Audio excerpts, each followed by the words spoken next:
एक दफा खिज़ां की एक शाम को चंद दोस्तों ने सोचा कि वो एक पुरानी हवेली को देखते हैं जो कि आसिफ ज़दा मशहूर थी। अर्द गिर्द के सारे इलाकों में वो आसिफ ज़दा मशहूर थी और काफ़ी दहाइयों से ये आसिफ ज़दा थी।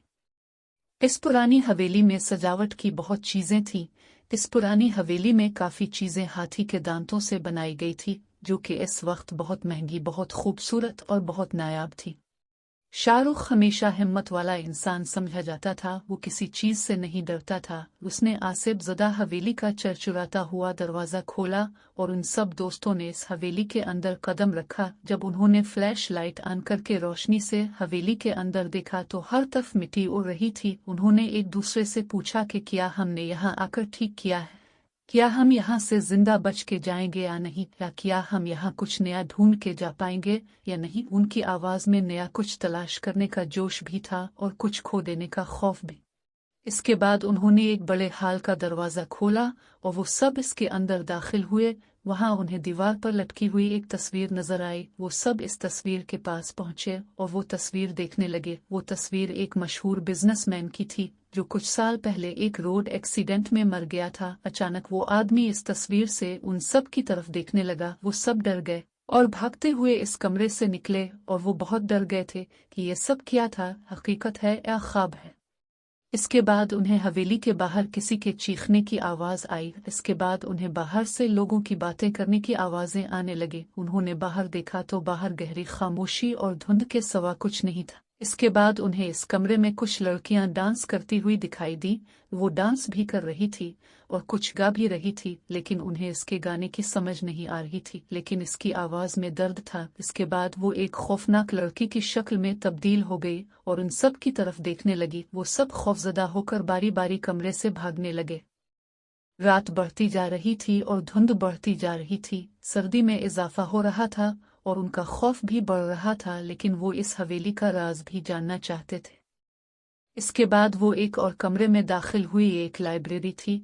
यहाँ बहुत सी किताबें थीं जिनके ऊपर मिट्टी की तह जमी हुई थी। फिर मरियम को एक पुरानी डायरी मिली। इसकी हालत बहुत खराब थी। इसके ऊपर बहुत मिट्टी की तह जमी हुई थी। मरियम ने इसे खोल के पढ़ना शुरू किया तो वो डायरी इस बिजनेसमैन की बीवी आलिया बेगम की थी। इसमें बहुत सी बातें लिखी हुई थी। मरियम उसे पढ़ती जा रही थी। मरियम और उसके दोस्त वो डायरी पढ़ रहे थे।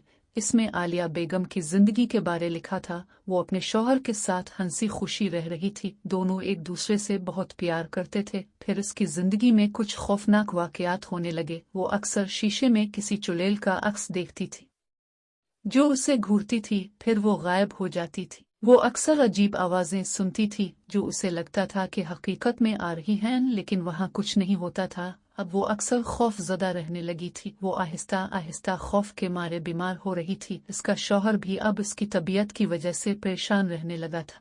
इसके बाद डायरी के सफ़े कुछ फटे हुए थे, कुछ जले हुए थे, कुछ समझ नहीं आ रही थी कि क्या लिखा हुआ है, और वो सब दोस्त इससे आगे जानना चाहते थे कि इसके बाद क्या हुआ। इसके बाद कमरे में अंधेरा छा गया और आवाज आई कि तुम लोग यहाँ से चले जाओ वरना अच्छा नहीं होगा। उन्होंने डरते डरते पूछा कि तुम कौन हो, तो वहाँ एक खौफनाक भूत जाहिर हुआ। वो सब अब डर के मारे कांप रहे थे। उन्होंने इस कमरे से भागने की कोशिश की, लेकिन इस कमरे का दरवाजा बंद हो गया और उनकी बहुत कोशिशों के बाद भी न खुला। उनके दिल बहुत जोर से धक धक कर रहे थे। तन आकर वो मायूस होकर वहीं नीचे बैठ गए और सोच रहे थे कि वो इस कमरे से कैसे निकले नहीं। इतने में वहां कुछ रोशनी हुई और दो साए नमूदार हुए। उन्होंने कहा कि हमारी रूहें इस हवेली में भटक रही हैं। वो आलिया बेगम की रूह थी और एक बिजनेसमैन नासिर की रूह थी। उन्होंने बताया कि एक रात एक भूत ने आलिया का कत्ल कर दिया और इसे सब भूतों ने मिलकर वही हवेली में दफन कर दिया। तब से उसकी रूह इस हवेली में भटक रही थी। बीवी की जुदाई में नासिर पागल हो गया और वो सड़कों पर फिरता रहता था। एक दिन कार एक्सीडेंट में नासिर की भी मौत हो गई। इसके बाद उन रूहों ने शाहरुख और उसके दोस्तों से मदद मांगी कि वो उनकी रूहें अगले जहान में भेजने में उनकी मदद करें। उनकी रूहें भटक रही हैं। तो शाहरुख ने कहा कि हम कैसे आपकी मदद कर सकते हैं, हम तो खुद इस कमरे में बंद हो चुके हैं और बाहर जाने का कोई रास्ता नहीं है। उन रूहों ने कहा कि इस लाइब्रेरी में एक किताब है, इस पे इन जिन्नात को मारने का मंत्र लिखा हुआ है, आपको वो किताब ढूंढनी हो गई। इसके बाद वो रूहें गायब हो गईं और वहां बस धुआं रह गया। शाहरुख सोच रहा था कि वो कैसे इस अंधेरे में इस किताब को ढूंढे, तभी वहां कुछ रोशनी हुई। शाह और उसके दोस्तों ने लाइब्रेरी में जाके वो किताब ढूंढनी शुरू कर दी। आखिरकार उन्हें वो किताब मिल गई और उन जिन्नात को भगाने वाले मंत्र भी मिल गए। तो इसके बाद वो सब एक दायरा बनाकर बैठ गए और मंत्र पढ़ने लगे। शाहरुख और उसके दोस्त मंत्र पर थे, जबकि दूसरी तरफ लड़कियां भी मोमबत्ती जला के कुछ मंत्र ऊंची आवाज में पढ़ रही थी। तो इस वक्त हवेली के बाहर से बुलंद आवाज में चीखों की आवाजें आने लगी, लेकिन वो सब वो किताब पढ़ते रहे क्योंकि उन्हें पता था कि ये सब जिन्नात उनको मंत्र पढ़ने से रोकने के लिए कर रहे हैं। इसके बाद दो लड़कियों की रूह उन्हें कहने आई कि रुक जाओ, लेकिन वो मंत्र पढ़े जा रहे थे।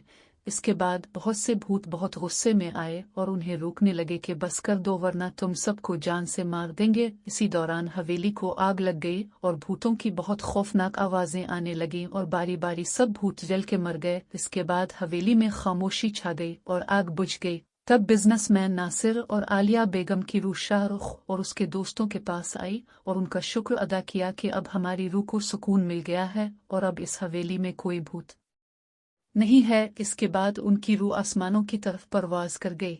अब सुबह हो चुकी थी, हवेली से खौफ के साए खत्म हो गए थे।